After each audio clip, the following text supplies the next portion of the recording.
Everyone laughed when the old man limped into the dojo until he tied on a worn black belt and moved like the wind, remembering its purpose. That night, he didn't just silence the room. He changed lives, not with power, but with patience. The door creaked open just before warm-up started. Heads turned. A few paused mid-stretch. In walked a tall, skinny man with deep lines on his face and a slight limp that dragged his left foot just enough to be noticed. He wore a faded windbreaker, thick glasses, and a quiet look that said he didn't care who was watching. Nobody knew him. Nobody expected much from him. His name was Mr. Sam Ellis, and he was 74. Inside that small community dojo, 14 students were stretching and chatting. Most were in their teens or 20s. A few were regulars, confident, cocky.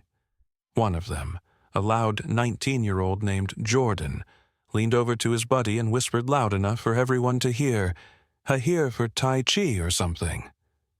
A ripple of laughter followed. Not everyone joined in, but no one stopped it either. Even the instructor, Coach Ray, just gave a casual wave and said, "Hey, sir, you here to watch?" Sam didn't answer. He didn't flinch. He just nodded once and walked to the back corner. He set down his old water bottle, leaned his cane against the mirror, and quietly observed the room. His eyes didn't wander. They studied, like he'd done this before. Coach Ray clapped his hands. "All right, let's lock in your horse stances. Solid core. Let's go." Everyone moved, even Sam. He kicked off his sneakers and slid out of his windbreaker. Underneath, he wore a plain gray t-shirt tucked into black training pants. His build was lean, bony. His skin hung loose at the elbows.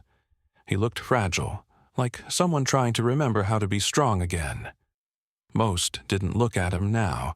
They were too focused on themselves, except for one girl. Her name was Leah, 16, new to class. She kept glancing at Sam, not with judgment, but curiosity, like she was trying to figure out a puzzle no one else noticed. Coach Ray walked the line of students, correcting stances. Jordan kept glancing over at Sam, chuckling under his breath whenever Sam shifted or adjusted slowly. To him, it looked like the old man didn't belong there. Too stiff, too slow, too late to be starting anything new. But then Coach Ray called them into pairs.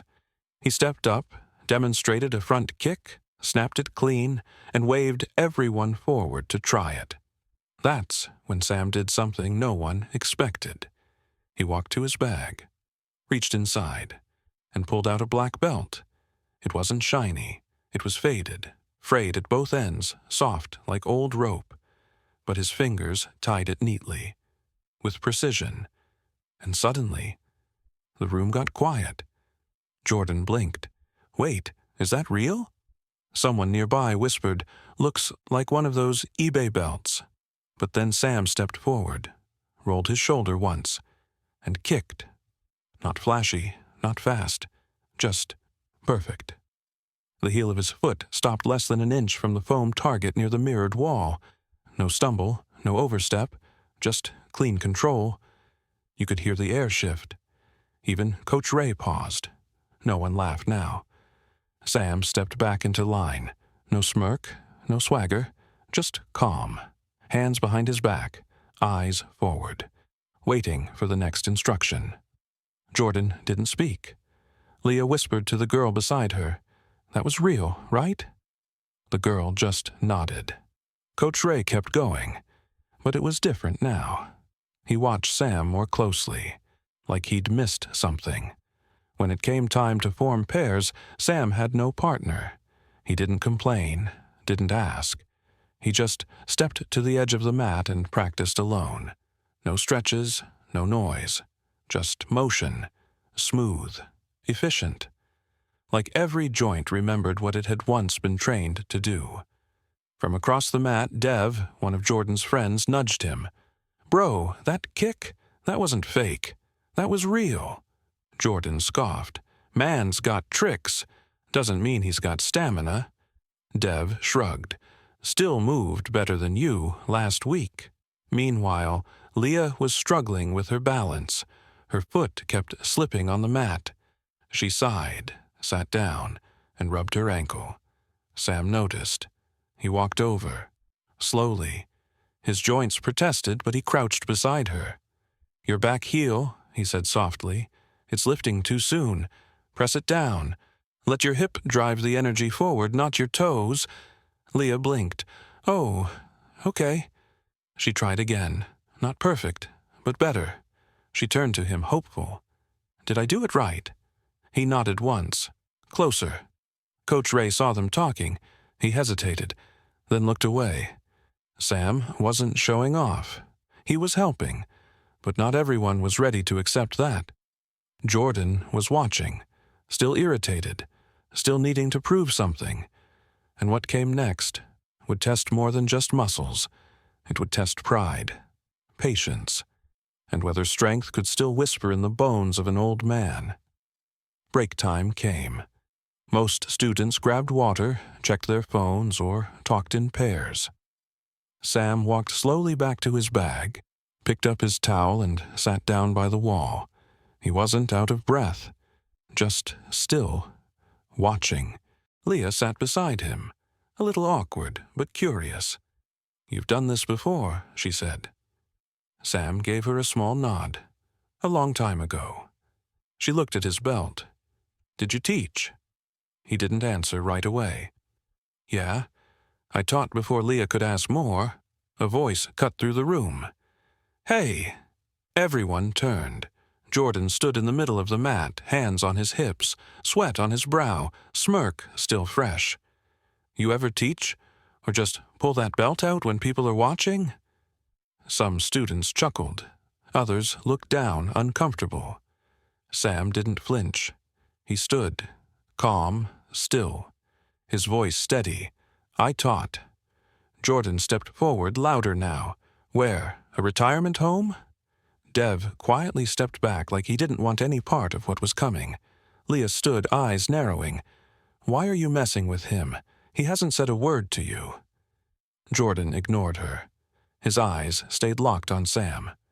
Coach Ray stepped forward. "All right, that's enough." But Sam raised a hand. "It's fine." He walked a few steps toward Jordan. No threat, no swagger, just purpose. "You want to test something?" Sam said. "We do it safe. We do it right." Jordan laughed. "You serious?" Sam didn't answer. He just pointed to the center of the mat. Coach Ray frowned. "I really don't think this is—" Sam looked over at him. "Just movement, no contact." A few heads nodded. Others whispered. Coach Ray exhaled. "Fine. Light spar. Respectful." Jordan clapped his hands and grinned. "Let's go, Grandpa." They squared off. Jordan bounced on his feet, loose and cocky. Hands up, ready to impress. Sam didn't move. Didn't even raise his arms right away. He just watched. Calm. Focused. Like he already knew what would happen. Jordan feinted left, then jabbed forward. Sam didn't flinch. Jordan followed with a spinning side kick, flashy but wide. Sam took a single step sideways. That was all. Jordan's foot hit air. He stumbled just a little. Some students chuckled. Others gasped. They reset. Jordan came again. This time faster, harder. A flurry of punches. Sam moved like water. Tight. Efficient. He blocked with the smallest shifts. Never wasted a step. Jordan kept throwing. But nothing landed. Nothing even touched him. Coach Ray blinked. Leah stood still, mouth open. Finally, Jordan stepped back, panting, hands down, frustrated. Sam stepped back too, bowed slightly, then turned and walked toward his bag. No gloating, no speeches, just stillness. Jordan muttered something under his breath and stormed to the bench, waving Coach Ray off as he tried to say something. Sam sat down, took a sip of water. The room was silent, not tense, not nervous, just different. Coach Ray tried to move the class forward, but even he struggled. Everyone had seen it, whether they wanted to admit it or not. Leah whispered to herself, that wasn't just a spar. That was a lesson. As class continued, students broke into pairs again. Dev walked over to Jordan. Man, you okay? Jordan didn't answer. He just stared at the floor. Leah was paired with a girl named Riley, but she kept glancing back at Sam. Sam, meanwhile, had no partner. He didn't ask for one. He moved alone, working through old forms slowly, smoothly, every motion clean, every turn full of purpose. Across the room, Jordan watched from the corner of his eye, frustrated, embarrassed, but something else too, unsure. When class ended, students began filing out. A few lingered. A few said nothing. But Leah didn't leave. She walked back over to Sam. Mr. Ellis, right? He looked up. That's right. She sat down beside him, close enough to talk, not too close to make it weird. That was wild, she said. How you moved. I've never seen that in real life. Sam didn't smile, but his eyes softened. Takes time, a lot of years. How many? He thought for a moment. Started when I was 19. Taught most of my adult life. Stopped about 20 years ago. Why'd you stop? Sam was quiet for a beat. His fingers tapped on his knee. Things change. Life gets in the way. Some things you let go, even if they still pull at you. Leah nodded. Slowly. She was only 16. Letting go didn't mean the same thing to her yet. Were you in the military? He nodded. Stationed overseas for a while. That's where I really learned. You trained there? Like real stuff? Sam gave the faintest smile. As real as it gets. She hesitated, then asked, Did Jordan make you mad when he called you out? Sam shook his head. That wasn't about me. That was about him. He needed something to prove. She glanced across the mat. Jordan was still on the bench, face hidden in his hands. He looks embarrassed. Sam took a breath. He'll feel worse before he feels better, but if he's smart, he'll grow from it. Leah looked up. Are you going to come back next week? Sam turned to her. Why you asking? She shrugged. I just think people could actually learn from you. Not just moves, the real stuff. Sam was quiet again. Then he asked, What are you trying to learn? Leah blinked, caught off guard. I don't know. Confidence, maybe. I started this class after my dad left. Mom thought it'd help me feel stronger. I think she meant physically, but I feel like it's more than that. Sam looked her in the eye. It is more than that. The body learns fast. The mind takes longer. You think I'll get good? You keep showing up. Keep asking the right questions. You'll get better. Good comes after better. That made her smile. A real one. Coach Ray walked over, scratching the back of his neck. Hey, Mr. Ellis, just wanted to say what you did tonight. That was something. I think I misjudged. Sam stood slowly. No harm done. Coach Ray hesitated. You ever think about teaching again? Even just helping out? Sam looked around the room. His gaze landed on Leah, then drifted to Jordan, still sitting alone. Not sure yet, he said. Coach Ray nodded. Well, if you do, the door's open. Sam turned to Leah. You got a notebook? She tilted her head. What for? If you're serious about learning, start writing down what works, what doesn't. Your body's telling you more than you think. Leah pulled out her phone. I can type it. Sam raised an eyebrow. Typing's fine. Writing's better. Slower makes you think. She grinned. Old school works.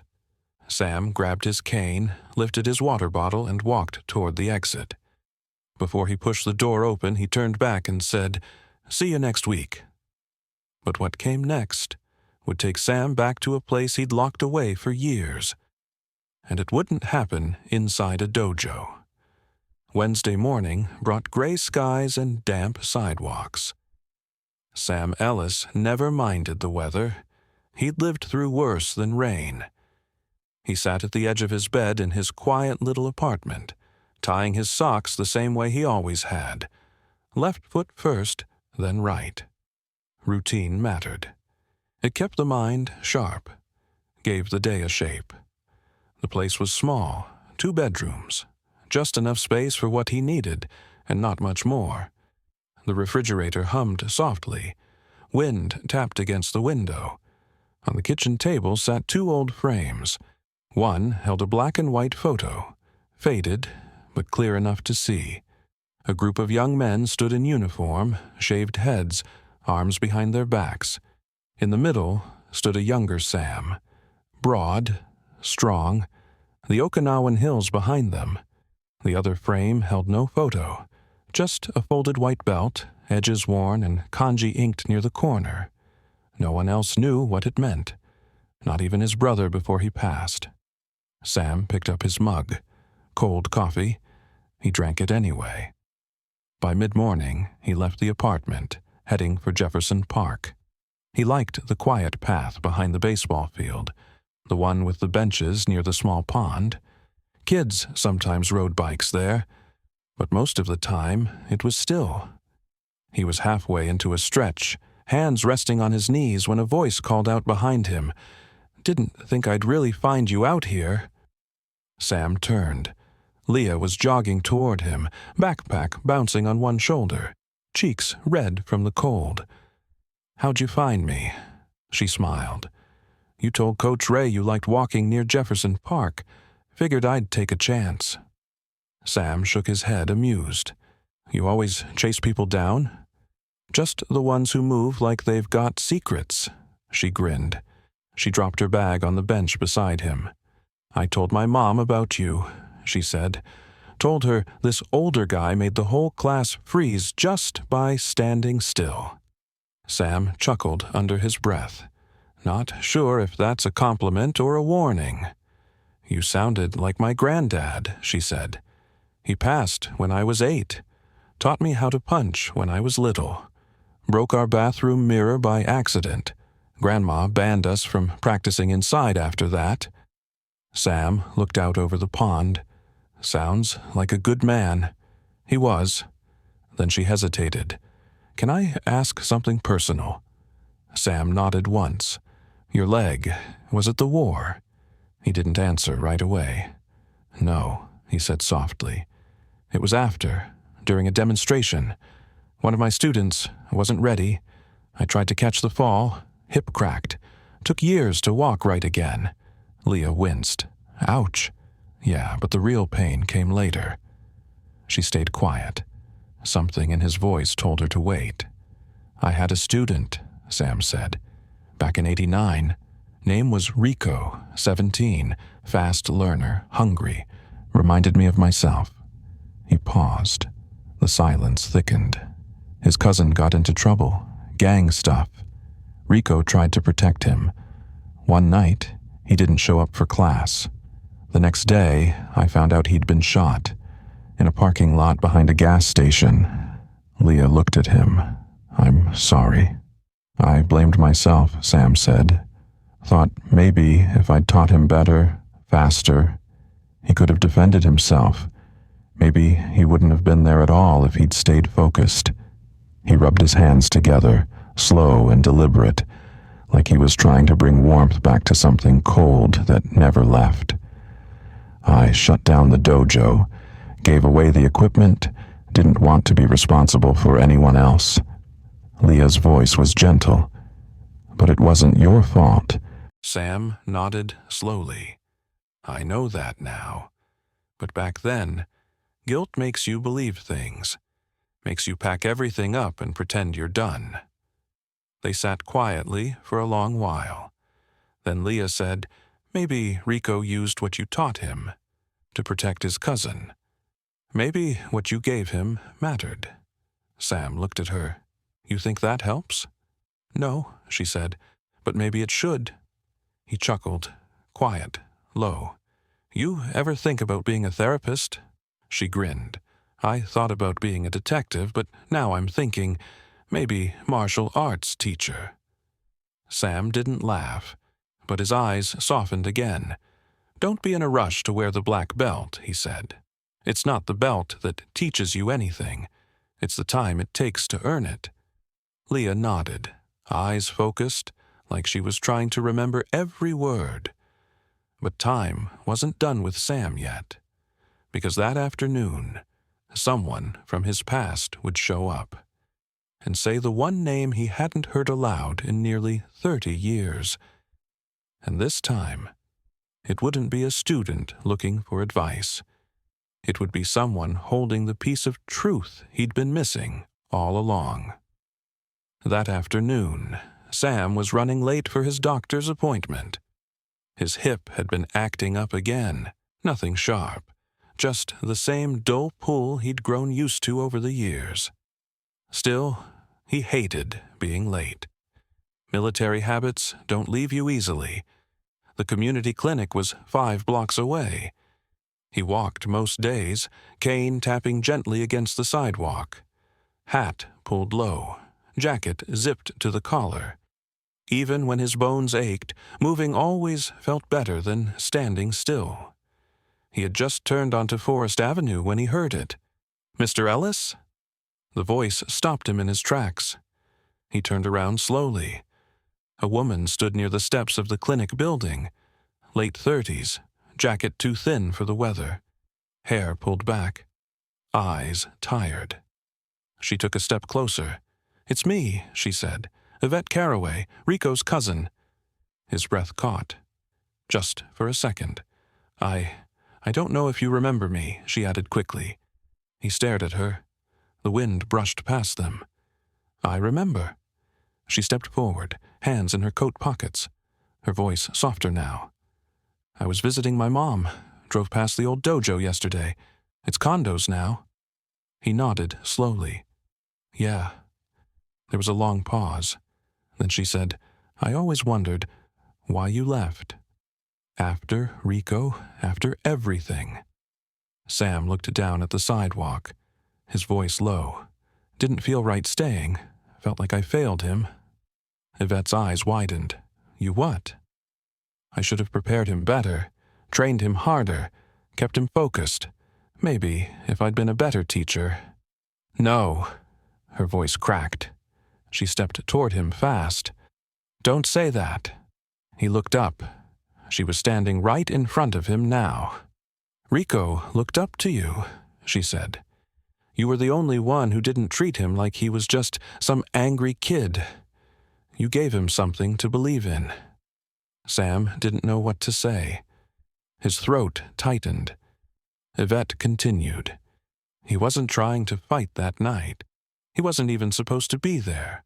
The bullet, it wasn't for him. She paused, breathing hard now. It was for me.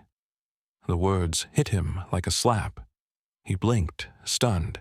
I never told anyone back then. I was 17, scared.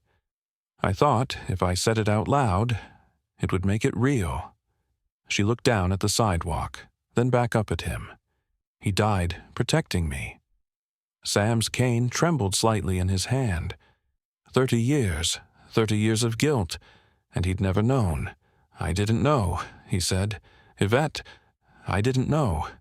I know. They stood in silence. Then slowly, Sam sat on the cold concrete step beside her, carefully, bones creaking, breath shaky. I've carried that for so long, he whispered. Yvette nodded. Maybe it's time to set it down. He looked at her, really looked. And for the first time in decades, something in his chest loosened, just a little. They sat there for a long while, saying nothing. Eventually, Yvette stood, pulling her jacket tighter. Thank you, she said. For what? for showing up, even now.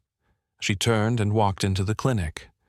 Sam sat a moment longer, watching the wind move through the empty street. The weight was still there, but not the same. That night, sleep came easier than usual, and when Tuesday rolled around again, he showed up at the dojo, right on time. Same slow stride, same quiet face. Only this time, no one laughed. Jordan sat near the wall, tying his shoes. Quiet.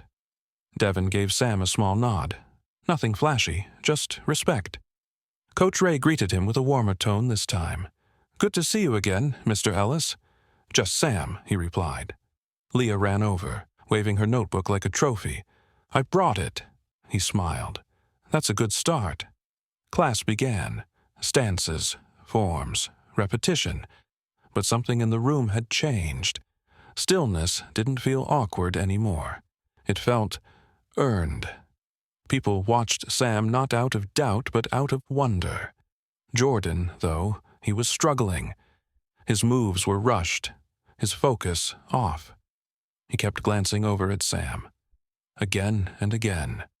Not with mockery, but something heavier, something like unfinished business. And then it happened. During a break, Jordan walked straight up to Sam. No crowd, no smirk, just a towel around his neck and something different in his voice. "Hey," he said, "you free after class?" Sam raised an eyebrow. "You looking to spar again?" Jordan shook his head. "Number, I'm looking for something real." The room fell quiet. Devin looked over. Leah blinked. Coach Ray stepped in. "Let's not do this again." Jordan held up a hand. "Not fighting. Not like before. I've been training almost a year, and you made me look like a clown. I've been thinking about it all week." He looked Sam in the eyes. "I want to learn what you know, not just moves, how you stay calm, how you read people, all of it." Sam didn't move. "You want to learn," he said, "or you want to win?" Jordan didn't hesitate. "I want to earn it." Sam gave the faintest nod. "All right." He looked at Coach Ray. "Mind if I use the back mat after class?" Coach Ray nodded. "Go for it." When class ended, most students filtered out, but a few stayed. Devin, Leah, a couple others, pretending to drink water, but watching. Jordan stepped onto the back mat. Sam followed, calm, collected. "No sparring," Sam said. "Just pressure drills. You learn from pressure, not pain." Jordan nodded. And what happened in the next 20 minutes would change how that boy saw himself forever. The mat was quiet. Just Sam and Jordan standing across from each other. No spectators, no music, no noise. Just the steady hum of the ceiling lights and the faint echo of sneakers outside the gym. "First thing," Sam said, circling him, "stop bouncing on your heels." Jordan adjusted his stance. "You burn out quicker that way. Plant your feet. Feel the ground." Jordan nodded and shifted again. "Good," Sam murmured. "Now. Stop showing your lead before you move. You're giving yourself away." Again, Jordan adjusted. His breath was steady, but sweat was already forming at his brow. Sam pressed forward slowly, guiding his movement inch by inch. "Breathe," he said. "You're holding it in. Don't freeze. Let it flow." Jordan tried to respond, but Sam cut in. "Don't answer. Just listen. Let your body learn." They worked like that for nearly half an hour.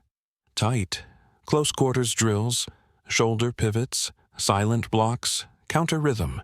No striking, just pressure, just presence. And when Sam finally stepped back, Jordan was drenched, chest heaving, muscles twitching, but still standing. "That's enough for today," Sam said, calm as ever. Jordan blinked.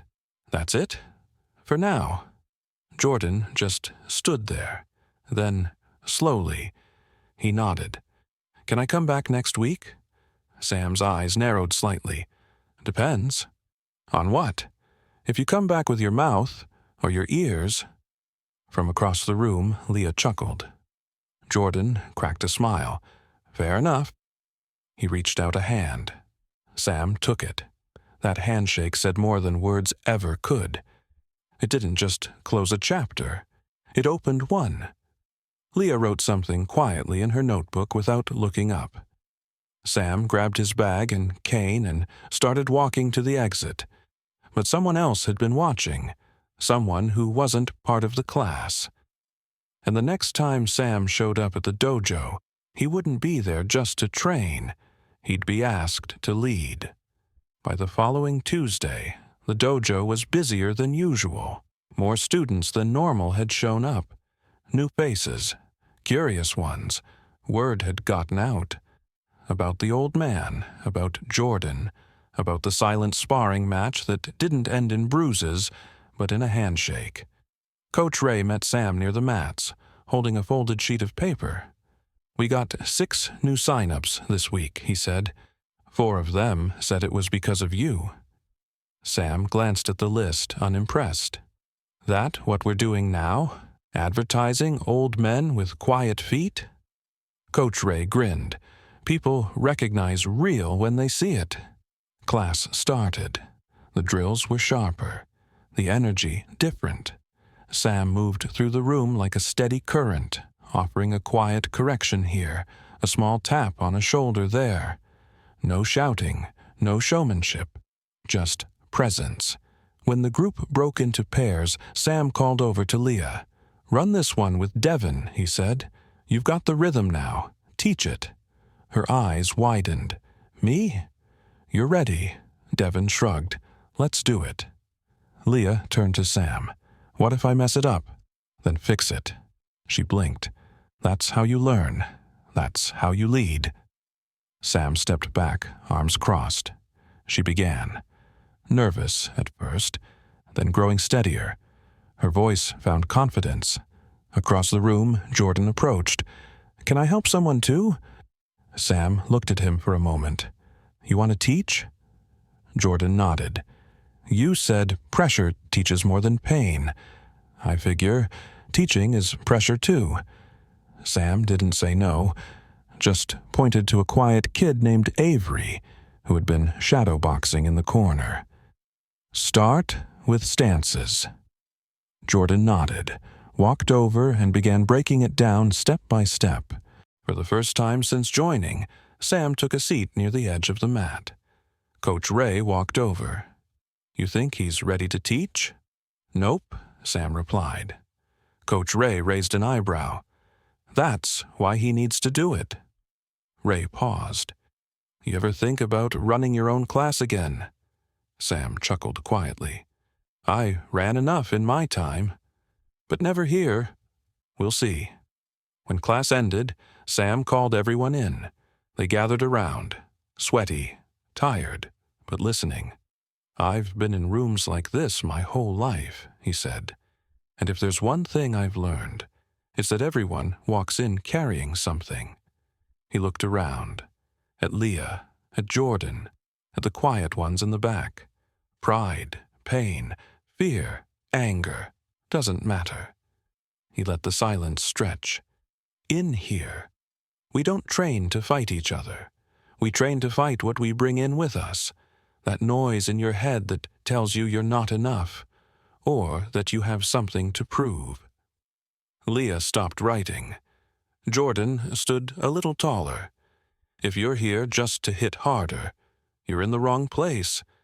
But if you're here to learn how not to hit when you're angry, how to stay balanced when everything's falling apart, then you're in the right room."